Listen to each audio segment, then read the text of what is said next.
Hildemore of Weird is going to let me, Janet Connor,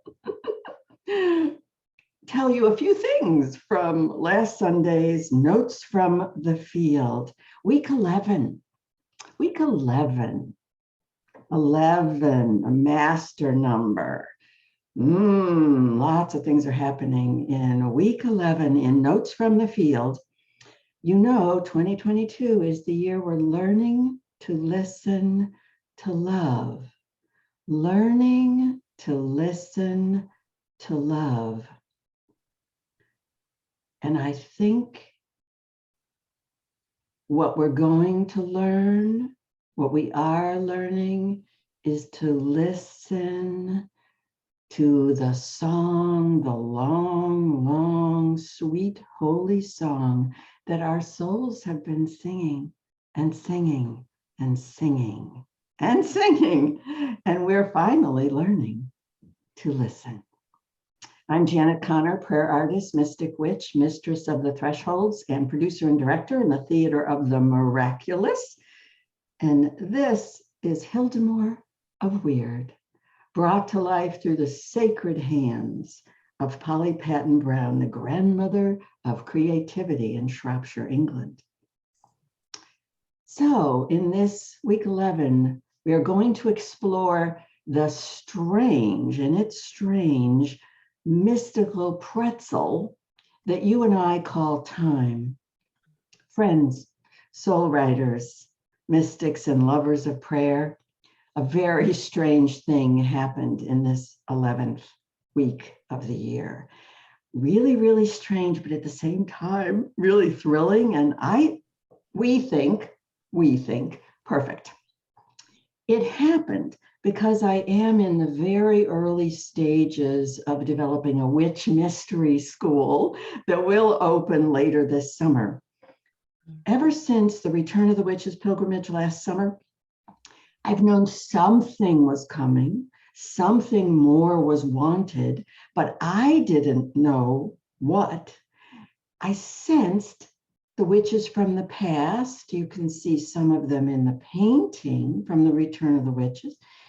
I could feel the witches of the past wanting us to go beyond hearing their stories, which we did in the pilgrimage, and really start diving into their medicine, their healing medicine.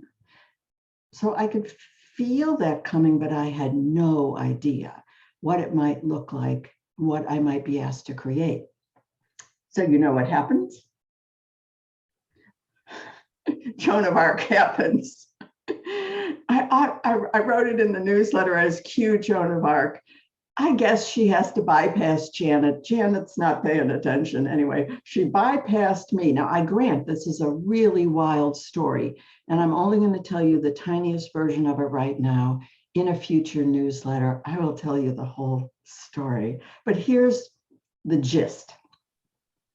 Susie von Rensenkamp, who was an essential element in the Return of the Witches pilgrimage last summer, was meditating in her meditation room in Ireland when Joan of Arc rode in, completely interrupted her meditation, and started dictating a list of things, and they all were in 12s, 12 moons, 12 dark moons, 12 of this, 12 of that.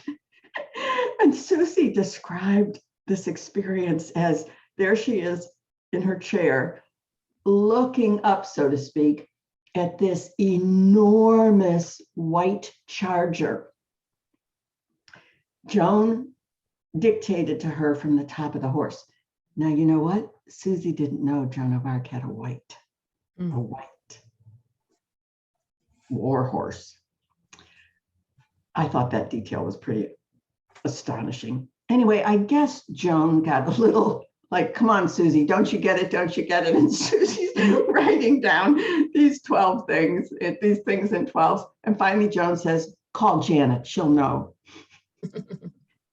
Now, you know what the crazy part is? As Susie started to tell me this list, I did know.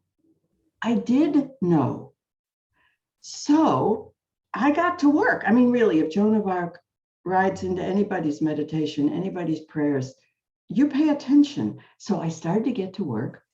I read this long list of things in 12, and I started to just gather resources because I could tell, oh, we're going to need a lot of information about moon astrology. We're going to need Black Moon Lilith. We are going to need our natal moons. We're going to need the Chandra system, the incredible mystical Chandra system. We are going to need depth numerology, 6, 12, 3, all those multiples. And of course, once you start thinking about that numerology, you're into bee wisdom and the hex, the hexagon. And what else? Oh, the mystical the mystical teachings of the bees, mediumship. Mediumship is essential, and it just so happened in perfect timing that during the pilgrimage, Susie made a commitment to become a medium. And then the icing on the cake was the James Webb Telescope. I'll explain all this in a future newsletter. But all of these pieces started gelling. And I realized that time is at the forefront of whatever it is we're doing in this witch mystery school. Time is it's like a sacred fulcrum. So I'm not talking about time. If you've been hanging out with me as the mistress of the thresholds and the mystical theta brainwave state, you know I don't care about chronological time, chronos time, patriarchal straight line time. I'm all about dropping into the mystic, and that's spiral time. That's Kairos time. Now, at the same time that I was gathering all of these resources for this nascent witch mystery school, in perfect timing, I think Joan of Arc probably arranged this, I was working with Perdita Finn to create a prayer intensive for its opening this month for March. And it's about the mystery and magic of reincarnation. Now, if you've been reading my newsletters, you know that I have hosted Perdita Finn and a prayer intensive more than any other mystic I know. And I'm so blessed that every time we do it, it's a first. In March of 2020, I hosted the first prayer intensive with Perdita and Clark on the Way of the Rose, the mystic ancient goddess rosary. That was such a spectacular experience that the following year, I hosted her first prayer intensive on Take Back the Magic, Take Back the Dead, working with the dead. Then, in preparation for the pilgrimage, I said, Perdita, we've got to have a prayer intensive to meet Joan. And she said, well, I've never taught it before. I've never shared it before, but I have developed the mysteries of the rosary, the 15 mysteries of Joan of Arc. Oh, my goddess, it was just spectacular. And all of those that I've just mentioned are available on demand. So when 2022 rolled around, I know what to do. I just call Perdita and say, hey, is there anything that you would like to teach, to share, to offer? And she said, well, yes, I'm ready. I would really like to teach reincarnation. So what do you say we do it? Let us dive into the long story of our souls. So Perdita and I are on Zoom and we're starting to plan. And I tell her about Joan and these ideas for the Witch Mystery School and how time is emerging as the most important element. And Perdita says, time? I say, yeah, time? She said, stop what you're doing right now and read Time Loops by Eric Wargo. Now, when somebody like Perdita tells me to read a book, I read that book. So all this week, this 11th week of 2022, I have been reading this delicious, radical, wild book, 3, 4, 5 hours a day. I'll read a little bit and then stop and stare at the wall, stare at the trees, stare out the window while these radical ideas rearrange my brain. The basic premise of the book, I'm halfway through it. The basic premise is that what we call a premonition, a precognition, is not something that's going to happen, which is the way the popular culture likes to think about premonition. Instead, he says it is ourselves in the future, but he doesn't call it the future. He calls it the not yet. This is the most evocative, thrilling, exciting term for time to come I've ever, it has just taken over my life. The not yet. So when you have a precognitive dream, a premonition about something, you in the not yet is speaking with you, communicating with you symbolically. So I'm reading.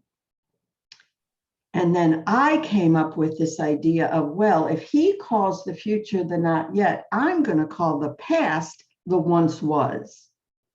And I love just seeing how the once was is communicating with me, and the not yet is communicating with me, and they merge in me in this moment that I'm calling.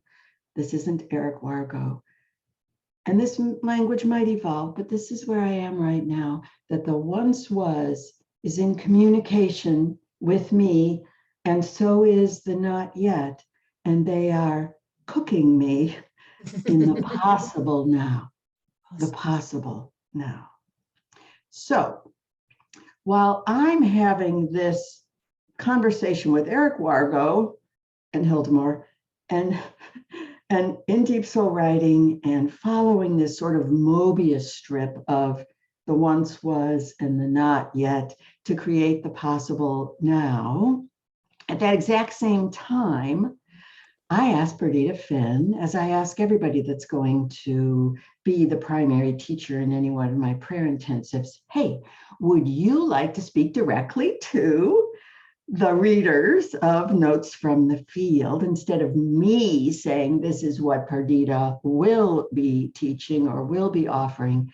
Why don't you come and tell us yourself? She said, oh, I'd love to do that. Minor detail, minor problem. We're having a snowstorm. I don't have any power. It comes, it goes. I tell you what, I'm going to send you an excerpt from the book I've written about reincarnation and taking back the magic and the living reality of the dead. I'll send you an excerpt. And why don't you share the excerpt with your readers? I will. So, readers of the Notes from the Field, you are the very first to get to read it. Now, you want to hear the funniest part about it? She sent it to me. But I was so lost in this book that I didn't read it. I just kept reading time loops. And it was only 4 days after reading about this concept of time that I finally sat down to write you this newsletter. The timing could not have been more perfect. To not know. And now I'm so thrilled to invite, or I should really say Hildemore is thrilled to welcome our fabulous guest, Perdita Finn, to read her own excerpt. I don't think this has ever happened before. Perdita is going to read her own section of her upcoming book to you, the readers and watchers, I guess we have to say, of Notes from the Field. Thank you so much, Janet. And thank you so much for reading the book I recommend so I can have someone to talk with them about. And for everyone listening, you know, this journey is going to be about loosening our hold, that whole idea of linear thinking, linear time, progress, this kind of relentless march to oblivion, and how much more generous and playful this movement is instead, that circular. So let me share this passage from Take Back the Magic, which is very much about reincarnation. And I wanted to give readers an experience, a story that might take them outside of that linear way of thinking. As a young girl, I sailed with my mad pirate of a father through the Elizabeth Islands, a tiny archipelago off the elbow of Cape Cod. Together, we explored hidden harbors, rocky beaches, lighthouses, sheep-filled pastures, remote little villages, and even, secreted behind barbed wire, an abandoned leper colony. We'd hit the tides just right and tack our way through the channel at Woods Hole to arrive at Tarpaulin Cove, a thin lasso of sand around blue water, just as the sun set. We'd sail all day on a long reach out at sea and drop anchor at Cuttyhunk, a motley collection of weather-worn houses huddled by the shore with a one-room schoolhouse and a giant turkey parading down the street. Once, when I was 7, my father rode onto land early in the morning and hid pirate treasure in the dunes and left a map for me to find tacked to a scrub pine.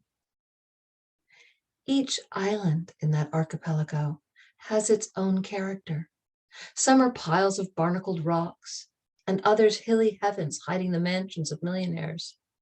Yet each of these islands, despite their differing topologies, shares features and ecologies in common.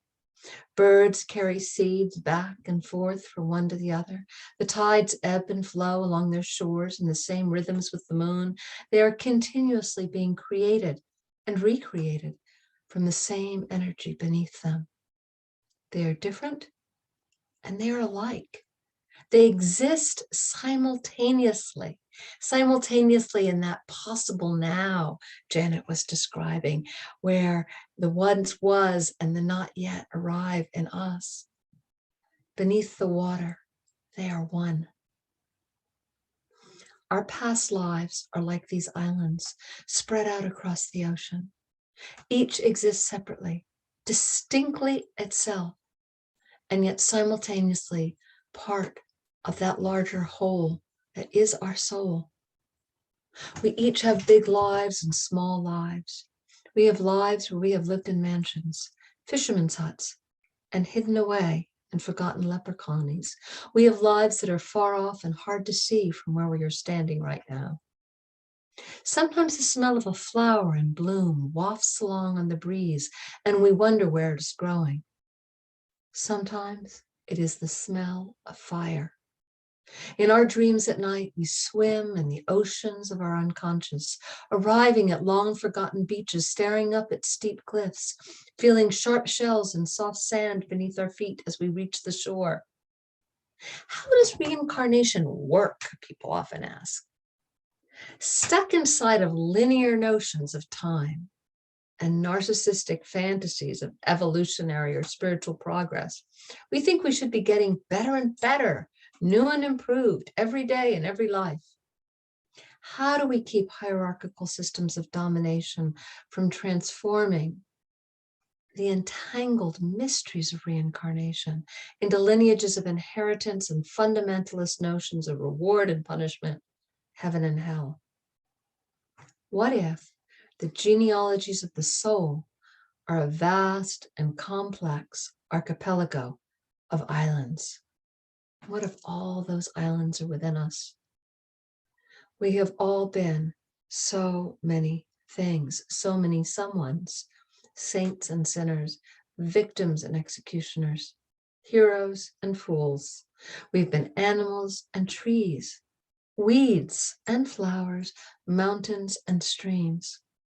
The transmigration of the soul was, before the advent of agriculture and patriarchy, how we understood the natural world. The flowers died in the fall and bloomed in the spring. The tides receded and returned. The moon waxed and waned. The seasons spiraled around themselves. One person died and another was born. In some indigenous cultures, the word for great-great-grandparent is simply child. We have been life. We will be life. We are life's children. How would we approach our lives if we knew that we had more lives than we can possibly imagine? What would we do right now in that possible now if we knew another life was waiting for us after this one? What joys would we claim? What prayers would we say? What would we do differently? How would any of us live on this earth if we knew that we were never going to leave it, that no one goes anywhere? What if we knew that we would never leave each other? Imagine a map, and on it are all the islands of your soul. Let us explore that map together and find out where the treasure is hidden. I am absolutely confident that Eric Wargo would love this image of time as an archipelago. I don't think I say that correctly, of sensations and memories. They're bursting out of the past and bursting out of the future in what appear to be random outcroppings. And that's why that picture is so perfect. They appear to be random, but under the water, they're really one massive interconnected consciousness. The words he uses for that is that consciousness is dispersed across time. Right. So your story in this lifetime and in all lifetimes is dispersed across time. But that still leaves me anyway with the question of, well, okay, archipelago, lots of past lives, but how do I perceive my past lives? This is the magic. Her book's going to be called Take Back the Magic. This is the magic we're going to explore in the prayer intensive called The Long Story of Our Souls. Because our souls drop clues on each island in the archipelago. Now, Perdita's father, he was cute. He wrote in and left a clue, a little treasure map for her. But I guess you could say that our souls are like that father. So our souls have been dropping all of these clues, but under patriarchy, where you're only allowed to think linearly, you're only allowed to think that after you're dead, you're gone, and you're probably gone to someplace you really don't want to be. Oh, well, you screwed it up. You had one shot. You blew it. But in this vision, this version, this mystical painting of life as it really is, we could row back. Yeah. We could row back. I want to row back to a few of those islands and pick up clues to the treasure of the life and lives of this being that at the moment is called Janet, at the moment is called Perdita, at the moment is called Hildemore. So what do you say we get in a little sailboat? Now, I haven't asked Perdita what that sailboat looked like, but I like to visualize it in my mind as a small wooden sailboat, cute little sloop with a green hull and red sails. That's going to be my sailboat. You can pick your own, but let's get in a sailboat with Perdita Finn and travel to the islands of the long, long story of our souls. If that makes your heart go, whoa, yes, please, then you can get in the boat. We open on Tuesday, March 22nd, just at the cusp of the vernal equinox. Talk about perfect timing to do this. We'll be together for 4 Tuesday evenings Eastern time. And there is always a UK watch party, but if you've been at them in the past and they've been on Thursday, this time around they're on Wednesday at dinner time, UK and Europe. And then we're going to close under a full moon on Sunday, April the 16th, in an exquisite celebration, sharing the treasures we have discovered in the long story of our souls. You can click below to learn more about the long story of our souls, pop over there and watch the video Perdita and I made. It was so much fun. And read the description and the schedule, and that's where you can register. You can also click below to subscribe to the newsletters if you don't want to wait to get them, although it is very fun. It is very fun to get them in this format, but you might like to read it on Sunday when it comes out, and you can subscribe below. And if you do enjoy Hildemore reading you the newsletters and you don't want to miss one, then you click on subscribe and that little bell thing, and then your phone will tell you, Hildemore's up, Hildemore's ready, come and see. We're going to read Notes from the Field in 2022. Until then, listen, listen, listen. The long story of your soul is talking, singing to you.